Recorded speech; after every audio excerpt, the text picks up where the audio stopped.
Saludos y bienvenidos a esta nueva entrega de Domingo de la Verdad a Fondo, hoy tocando temas de índole económico y cultural. Las denuncias de actos dudosos y decisiones poco esclarecidas por los antiguos funcionarios de la administración pública del país se han hecho sentir tras la toma de posesión del pasado 16 de agosto del nuevo gobierno, en donde se ventiló que hasta instituciones fueron entregadas en precarias condiciones, como fue el caso del Ministerio de Cultura. Comentarios e imágenes que nos impactaron y que nos motivaron también a verificar e indagar lo que realmente sucedió. Para 1979, la Organización de las Naciones Unidas para la Educación, la Ciencia y la Cultura, UNESCO, recomendó la creación de una instancia reguladora de todas las instituciones culturales que operaban en diferentes secretarías y otros organismos del Estado Dominicano, al fin de que una sola institución fuera la encargada de regular el sector.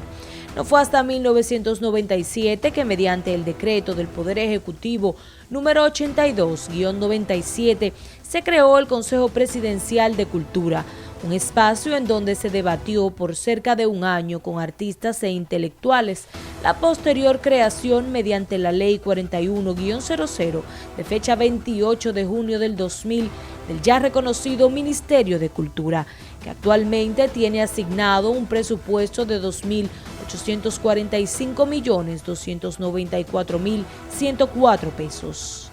La edificación que aloja al Ministerio de Cultura, que fue el edificio original del del Partido Dominicano, que se construyó en 1946. Después, cuando se instaló primero el Ministerio de Turismo y luego el Ministerio de Cultura, se hicieron reformas que no quedaron bien, porque ya estaban en desuso. La infraestructura se encuentra en la avenida George Washington, esquina Presidente Vicini Burgos, en Santo Domingo. Por sus pasillos han circulado varios ministros, destacándose el cantautor José Antonio Rodríguez y el más reciente, el arquitecto Eduardo Selman, que asumió en junio del 2018.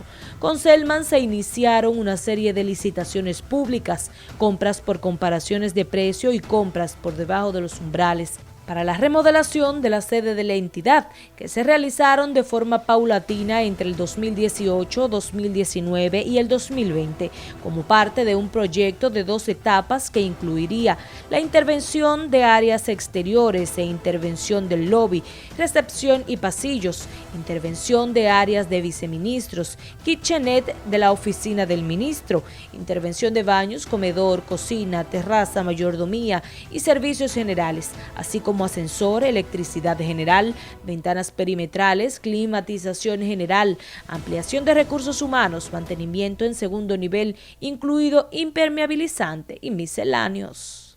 En mi condición de arquitecto, una de las medidas que se tomaron después que yo llegué fue ir remozando y mejorando la situación del edificio como lo pueden ver ahora. Desde luego, el proceso de restauración tomaba tiempo porque había que mantener alojadas las oficinas del ministerio y había que ir por partes.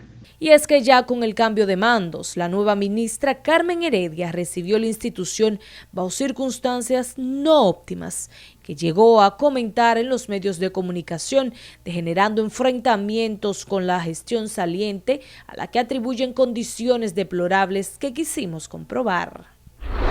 Y como lo prometido es deuda, con todas las precauciones que amerita el COVID-19, nos encontramos ahora en el Ministerio de Cultura para iniciar todo un recorrido por las áreas que presentan deterioro. Vamos a ver.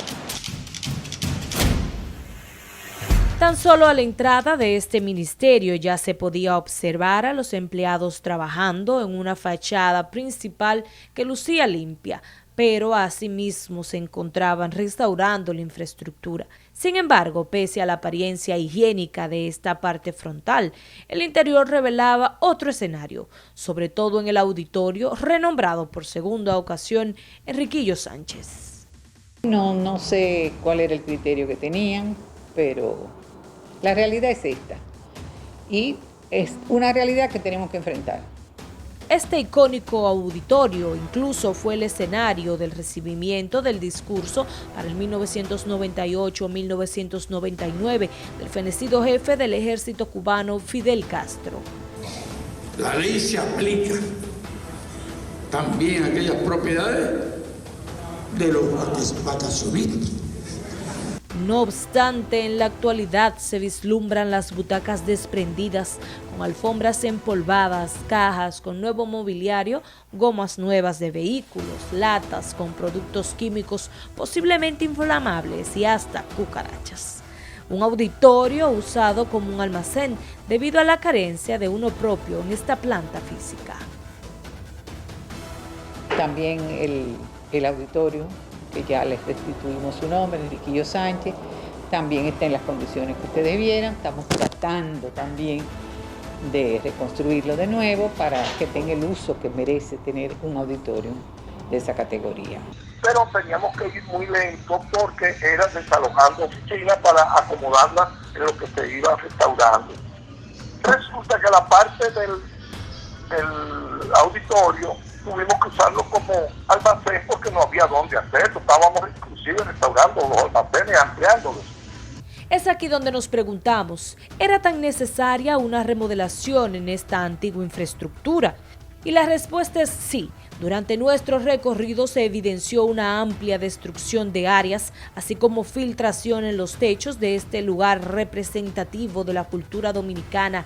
Trabajos de remodelación que se vieron suspendidos tras la presencia en el país y aumento de los casos de COVID-19. Ya nosotros habíamos logrado tantas mejoras para el ministerio que no solo abarcaba la Cámara de Santo Domingo. Ya habíamos hecho toda la restauración del Centro Cultural de Romana Santa Rosa de Lima. El de Barahona, una edificación de 3 pisos en el Centro Cultural María Montero. Continuando el recorrido en la planta baja de este ministerio, nos encontramos con una carpa instalada en el área del parqueo, rentada por la módica suma de 400,000 pesos mensuales. Aquí se recluían todos los muebles y enseres que pretendían ya no usarse en la sede, muchos de estos en buenas condiciones, generando la duda de por qué la necesidad de adquirir nuevos muebles, equipos de oficina y estantería, incluso bajo licitaciones ascendentes a los más de 28 millones de pesos, cuando estos ya funcionaban. El centro inmobiliario se va a mandar a las oficinas del interior. Muchos de esos muebles van a ser utilizados de nuevo. Es más, yo te diría que la mayoría está en condiciones, no son óptimas, pero se pueden mejorar. Y lo volveremos a utilizar. Aunque tanto Eduardo Selman como la ministra Carmen Heredia no precisan el monto total de las readecuaciones, que aún continúan. Conforme a nuestra investigación de los procesos de licitación que se publicaron en el portal del Ministerio de Cultura, se estaría hablando de miles de millones de pesos solo en mueblería, como por ejemplo la licitación por los 28 millones de pesos para adquirir muebles, equipos de oficina y estantería.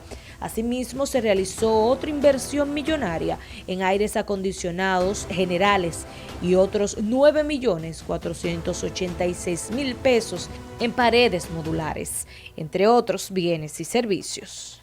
Mira, todo lo que se ha hecho en el país fue dentro del mismo presupuesto que existía para el ministerio. No se tuvo que disponer de un centavo más. Vehículos de antaño desmontados por partes, sin funcionamiento y apilados en el estacionamiento forman parte también de las muchas dudas sobre el manejo, en el cual se incluyen las compras que se visualizan en el portal de transparencia de este órgano gubernamental que durante los meses de junio y julio 2020 rentó 2 furgones para desempeñarse como oficinas, los cuales mensualmente costaban 120,000 pesos.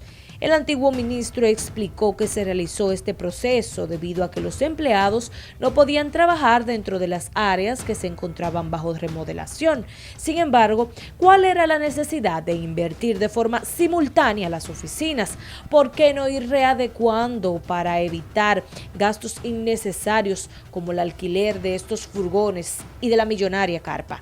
Sin lugar a dudas, al llegar a ocupar las funciones, la ministra de Cultura, Carmen Heredia, parecía sorprendida al encontrar el ministerio bajo estas condiciones, lo que tras su ventilación en los medios de comunicación degeneró en contradicciones con el antiguo administrador. Bueno, el Ministerio de Cultura, como ustedes han podido comprobar, está en unas condiciones bastante difíciles, vamos a decir, para no decir deplorables, porque se estaba en una reconstrucción.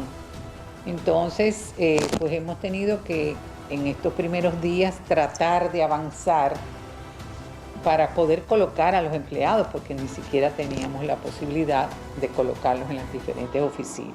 Ha sido un trabajo duro. No se corresponde con la realidad porque lo que están es tratando de difamar la gestión nuestra. Si bien es cierto, ha sido poco cuestionable la ejecución de los programas de recuperación, lo que se critica es que en estos casos de alquileres inútiles de furgones y carpas, ese dinero se podría haber ahorrado con la movilización inmediata de los inmuebles a los centros culturales o a las dependencias del ministerio a donde iban a ser dirigidos, o en el caso de estos furgones oficinas, reconstruyendo paulatinamente los departamentos, e incluso se podría mencionar el descuido de dejar en lugares cercanos a ventanas, tuberías y hasta debajo de techos con filtraciones grandes cantidades de documentos como actualmente se encuentran los del Departamento de Prensa y Relaciones Públicas en la segunda planta de la edificación, prestos a dañarse o a maltratarse con el agua. Yo tengo la esperanza de que esta administración termine esos trabajos, porque evidentemente el cambio de administración ha sucedido en este proceso. No obstante, ante todo el panorama, las autoridades actuales deben preocuparse por disminuir los gastos excesivos, además de continuar con el proceso de transformación con el dinero ya invertido, para que así no se dupliquen los consumos del ministerio en contra del bolsillo del dominicano. Realmente nosotros estamos ahora ubicando al nuevo personal que viene a trabajar, respetando siempre todos aquellos empleados que están dentro de la carrera administrativa, pero por supuesto haciendo los cambios que nosotros tenemos que hacer, porque nosotros no solamente somos un nuevo gobierno, somos un nuevo partido que asume las riendas del gobierno. Precisamente la nueva ministra aseguró que durante su gestión plantea fortalecer la cultura y los puntos culturales de la República, acercándolos al ser humano. Porque pienso que es un legado demasiado importante de lo que es nuestra cultura, de los ancestros de nuestra cultura. Son unas cuevas maravillosas con pinturas rupestres. Tenemos que rescatar eso, proponerlo para que sea un patrimonio de la humanidad.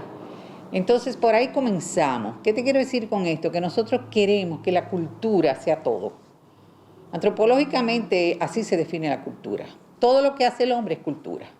Entonces, ¿qué tiene que hacerse? Que eso que hace el hombre pueda llevar a un término mucho más elevado. Si tú tienes un artesano, tú tienes que tratar de que esa artesanía mejore. Si tú tienes un músico, tú tienes que tener una escuela para que ese músico tenga una buena formación, así el teatro, así la danza, en fin. De eso se trata, de mejorar lo que el hombre hace, de lo que nosotros podemos llamar cultura. Y sobre todo, tratar de que la cultura sea para todo el país. Lo importante con este tipo de temas no es necesariamente formar parte de los conflictos que quizás se den por las nuevas y viejas administraciones, sino esclarecer a la ciudadanía en qué y cómo se invierten los recursos que recauda el Estado de los impuestos que pagan los contribuyentes y que les son asignados a estas instituciones, algunas que muchas veces pueden ser utilizadas o utilizarlos con mayor racionalidad para evitar caer en gastos superfluos. No se pierdan tras la pausa lo que hacen las grandes empresas con los centavos que no les devuelven a los consumidores.